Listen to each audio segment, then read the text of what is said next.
Bonsoir à tous et à toutes, ravi de vous retrouver en ce début de semaine. C'est l'heure de votre journal sur KMT, LCL, FM+, disponible sur la TNT et canal satellite, sur les réseaux Free, Orange, Bouygues SFR en France et dans ces régions ultra-périphériques.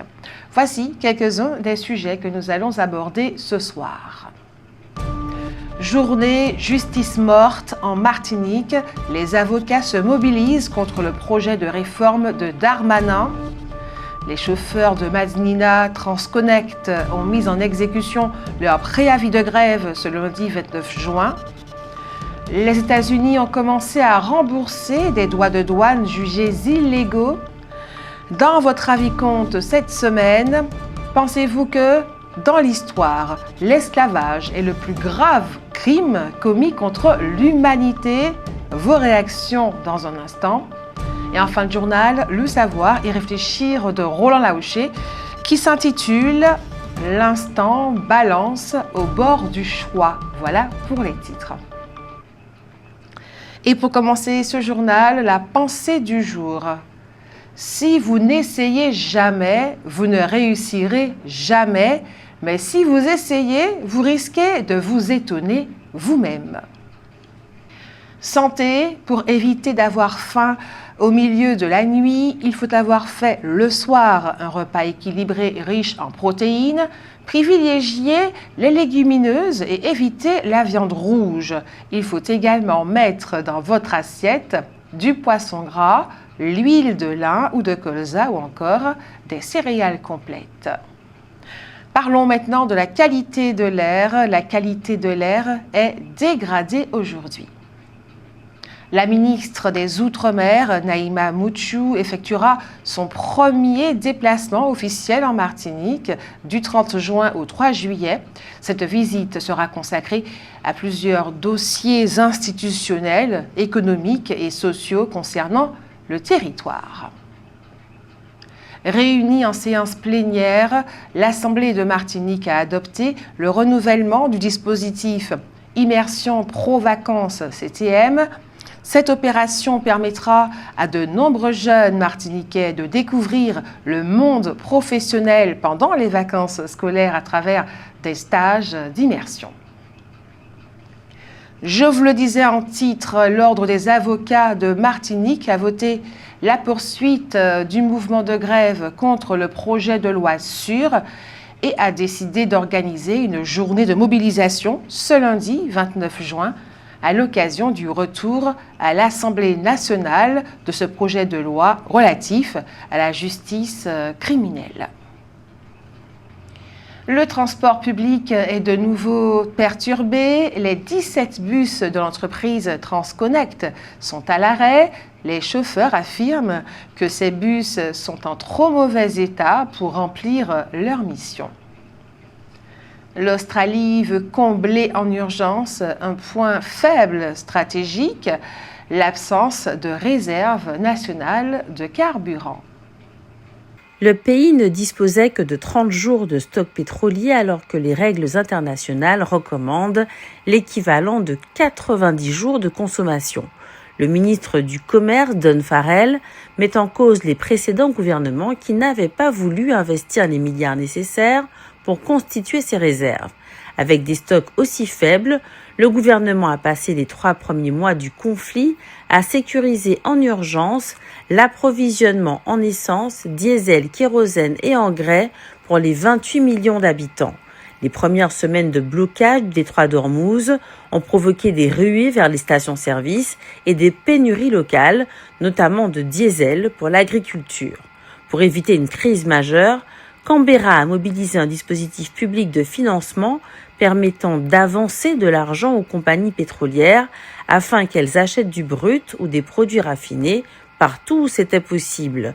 L'Australie étant très dépendante des approvisionnements du Golfe, comme d'autres pays d'Asie, elle a dû multiplier les arrangements. Un exemple marquant, livrer du gaz naturel liquéfié à Singapour, dont les raffineries ont besoin pour fonctionner, en échange de carburant raffiné produit sur place. Grâce à ces manœuvres, le gouvernement affirme avoir sécurisé des centaines de millions de litres de diesel et de kérosène, ainsi que d'importantes quantités d'engrais, ce qui a permis de remonter les stocks à environ 45 jours. En parallèle, cette tension sur les marchés internationaux a entraîné une forte augmentation des prix des carburants en Australie. Pour protéger le pouvoir d'achat, le gouvernement a choisi une mesure large et critiquée, une baisse de la taxe sur les carburants de 30 centimes, applicable à tous. Le corps d'un homme âgé de 42 ans a été découvert samedi matin dans l'eau vers l'Anstrabo à Sainte-Anne.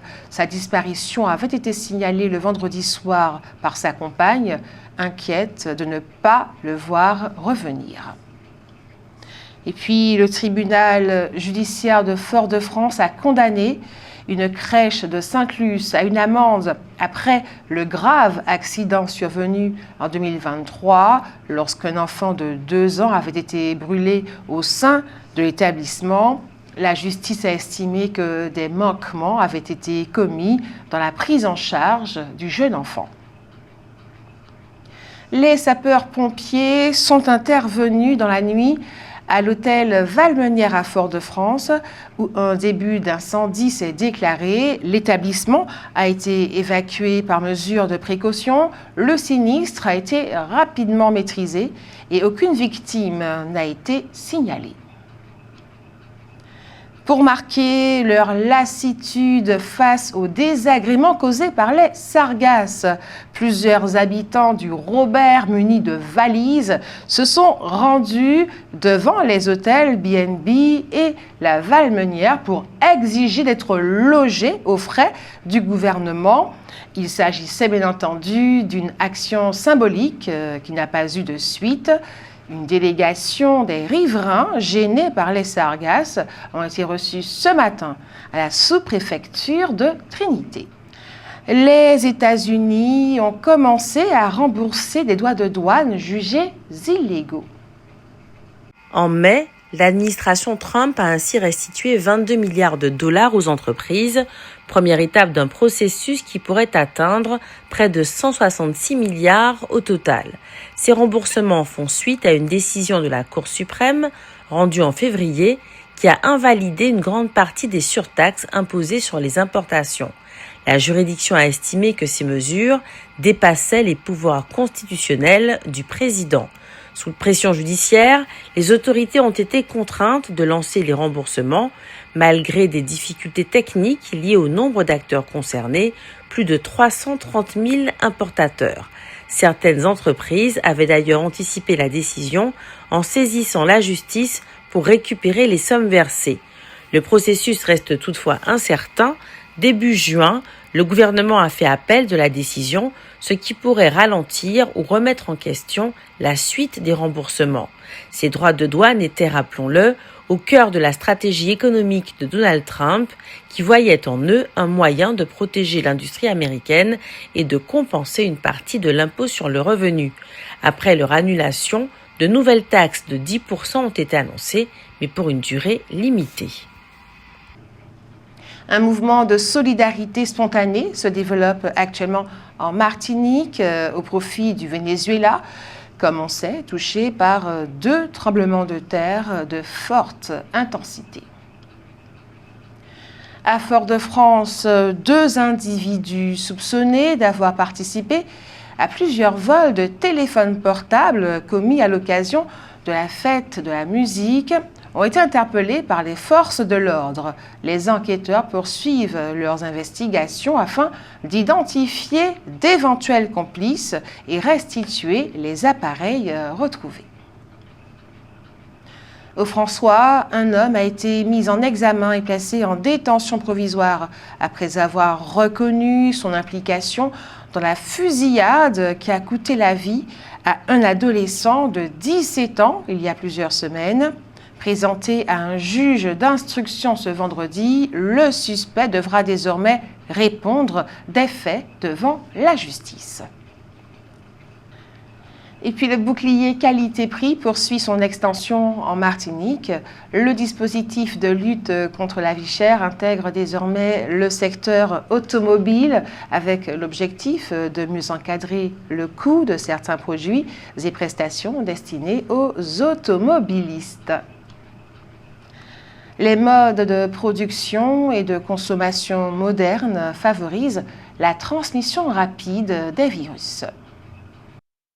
L'augmentation de la population mondiale s'accompagne également de la hausse significative des élevages d'animaux.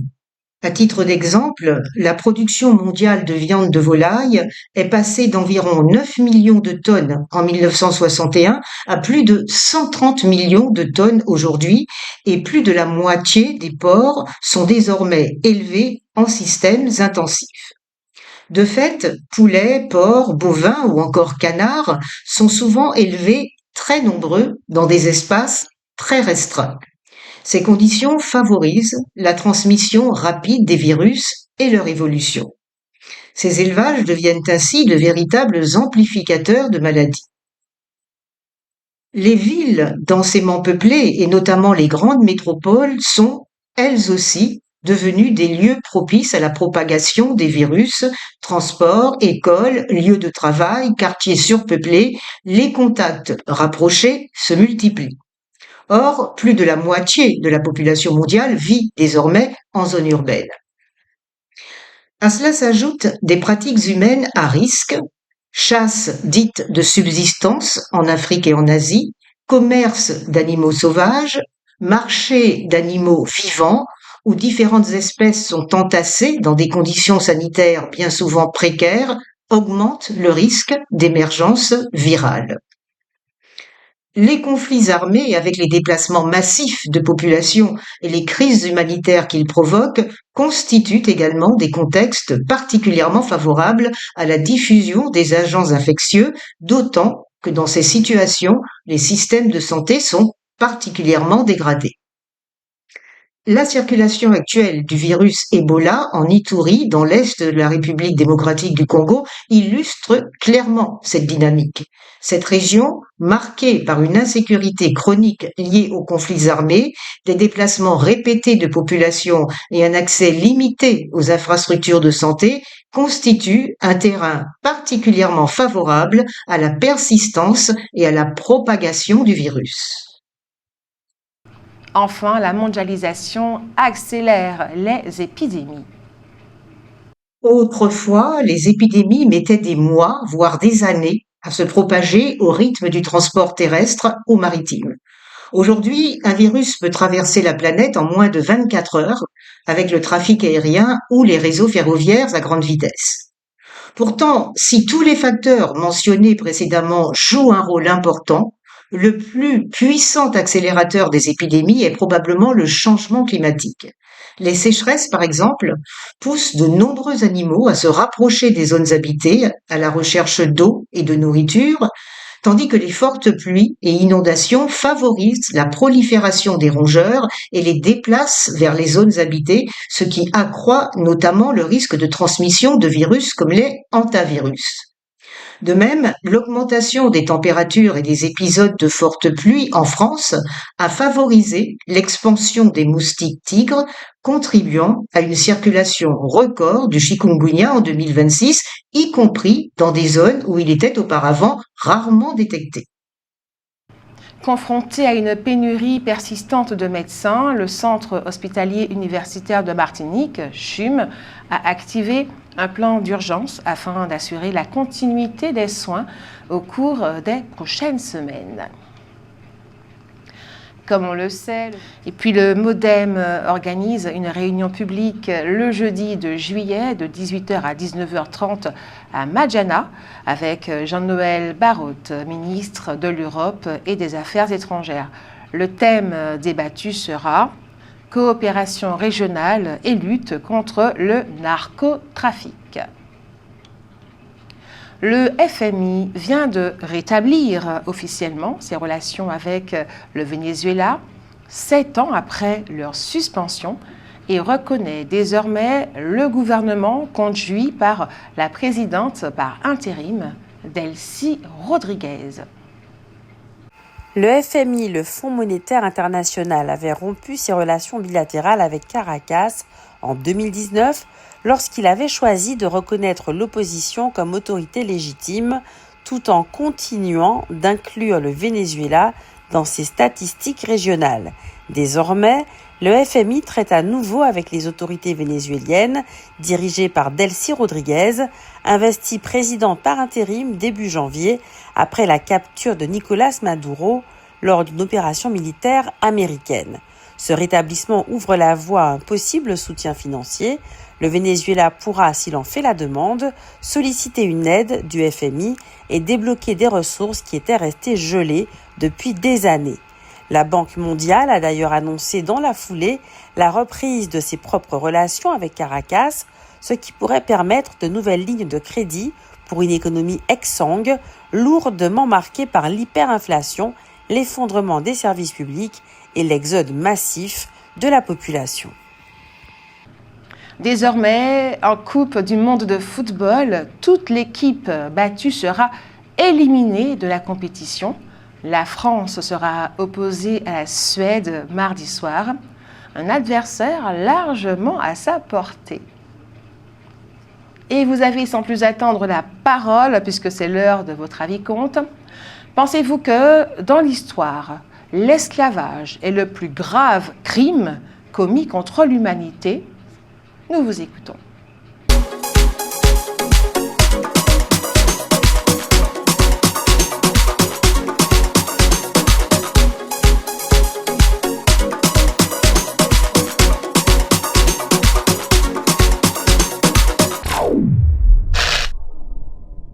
Pensez-vous que dans l'histoire, l'esclavage est le plus grave crime commis contre l'humanité? Non, il n'y a pas de plus grand crime. Il y a des crimes contre l'humanité. Et l'humanité, c'est... Derrière, on a posé la question à la télé à une dame. Elle a dit l'humanité, c'est quand il y a beaucoup de personnes. En fait, l'humanité, chaque personne a une humanité. Et un crime contre l'humanité reste un crime contre l'humanité. C'est-à-dire la pédocriminalité. Disposer du corps des enfants, d'un enfant, et faire n'importe quoi avec le corps de l'enfant, c'est un crime contre l'humanité. Donc on n'a pas besoin d'avoir 10 personnes pour avoir un crime contre l'humanité, c'est-à-dire l'esclavage, bon, c'est un crime contre l'humanité, contre des humanités. Oui, c'est le plus grand crime contre l'humanité. Et parce que depuis tout le temps que les gens ont fermé les yeux et que nous crions qu'il faudrait reconnaître que nous souffrons et que nous vivons en ce moment un esclavage sous une autre forme. Si personne ne répond, si tout le monde fait la sourde oreille, il y a bien une raison. C'est vraiment le plus grand crime parce que c'est celui qu'on ne veut pas reconnaître. Alors tout dépend de la définition de l'esclavage. Nous sommes en Martinique, donc on a une vision qui est ce qu'elle est concernant l'esclavage. Quand on fait un prisme avec 3 ou 4 pas de recul, l'esclavage a une autre vision en fonction de la place dans le monde dans lequel on est. Je fais encore 3-4 pas de recul temporaire, plusieurs centaines d'années en arrière, etc. L'esclavage aurait une autre définition. L'homme est un loup pour l'homme, donc pour moi non. Je pense que sur ça, l'homme, il est très compétent pour faire des choses atroces. Donc l'esclavage comme autre chose serait quelque chose d'atroce, mais pas en particulier plus l'esclavage qu'autre chose, voilà. Mon avis, c'est qu'on ne peut pas hiérarchiser les crimes. Pensez-vous que dans l'histoire, l'esclavage est le plus grave crime commis contre l'humanité? Wow, je m'attendais pas à cette question, mais c'est un débat de 4 heures, ça. Même plus. Mais est-ce que c'est le plus grand crime? En tout cas, il est dans le top 3, c'est sûr, hein. Affirmatif. Mais le plus grand crime, il y en a tellement. Bon, c'est que, comme je vous ai dit, c'est un débat. On repense à la Shoah et tout. Ils ont été indemnisés, mais pas nous. Je vous ai dit, c'est un débat de 4 heures, 5 heures, 6 heures, 10 heures. Voilà. Oui, pour moi, c'est le plus grand crime, l'esclavage. Ah oui. Pourquoi? Parce que il y a des familles qui ont été décimées et que je retiens ça. C'est très important pour moi. Oh oui, je suis d'accord avec vous. C'est le plus grand crime contre l'humanité. Parce qu'on nous a traités de meubles. On nous a pris pour des meubles. On est des êtres humains comme tout le monde. Hein? les Blancs sont comme ça. Ils ont hiérarchisé les races. Ils ont mis la race blanche, la race jaune et la race noire en dernier. On nous piétine. Et jusqu'à maintenant, c'est la même chose. Hein. Rien n'a changé.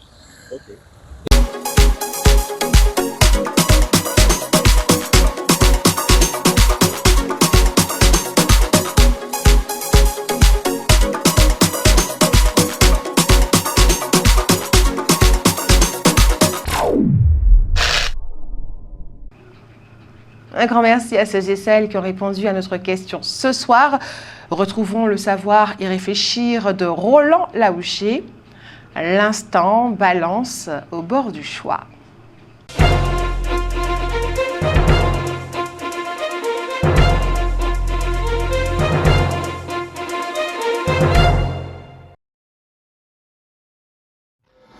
Le hasard fait parfois bien les choses.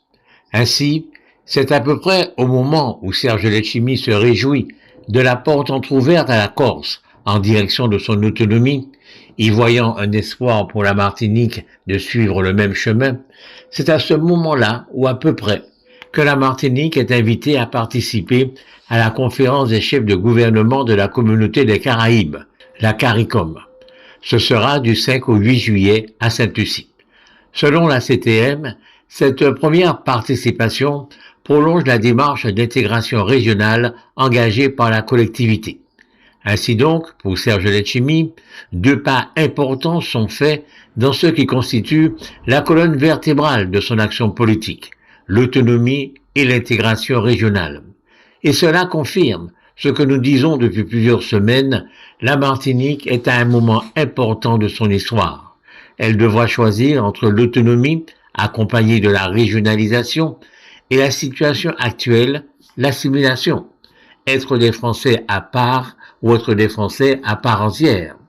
Et le hasard continue de bien faire les choses. En effet, le 30 juin prochain, une vitrine de l'assimilation va se mettre en scène.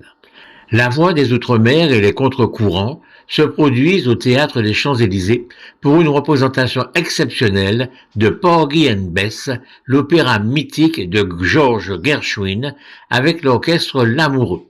Cette nouvelle interprétation réunit de grandes voix lyriques et de jeunes artistes issus des territoires d'outre-mer français. La mission essentielle de ce concours est qu'un jeune, quelle que soit son origine, puisse accéder au rap, au reggae, au zouk, à la salsa, à la musique électronique, tout comme à l'opéra, au théâtre, à la comédie, à la danse et à la musique classique. Par une implantation en Guadeloupe et Martinique, puis en Guyane et à La Réunion, le projet a pour objectif final de représenter la totalité des régions et des territoires en France hexagonale. Il s'agit de créer, grâce à la culture, un pont entre les différents territoires d'outre-mer pour rayonner dans l'Hexagone. Ceci est important car c'est une manière de définition de l'assimilation.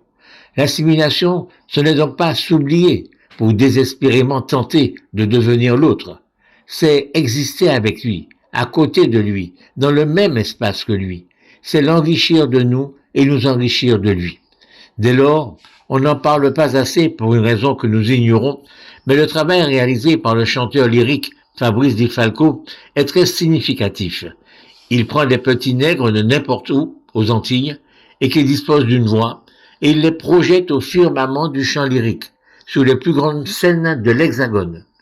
À eux de partir ensuite à la conquête de la seigneurie d'eux-mêmes, à la conquête de la France hexagonale, à la conquête de l'Europe, à la conquête du monde.